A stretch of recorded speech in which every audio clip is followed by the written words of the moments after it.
Please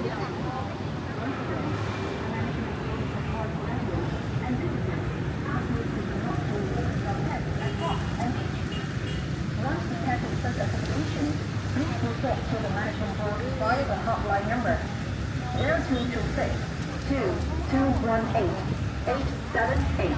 Thank you very much.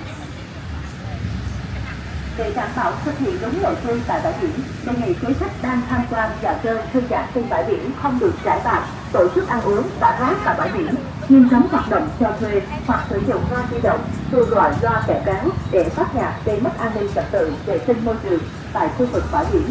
Các trường hợp vi phạm nội quy bãi biển không chấp hành khuyến cáo nhắc nhở của nhân viên làm dịch vụ căn cứ theo Nghị định 45 năm 2022 của Chính phủ về bảo vệ môi trường nơi công cộng đã bị xử phạt với mức phạt từ 500.000 đồng đến 2 triệu đồng tùy theo hành vi vi phạm. Khi chủ định môi trường biển sạch đẹp không chỉ là trách nhiệm của các cơ quan chức năng của những địa phương trong bãi biển mà rất cần sự chung tay góp sức của cộng đồng cũng như những người khách trên thầy các đồng chí chính sách.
Ban quản lý xin cảm ơn những hành động đẹp của du khách.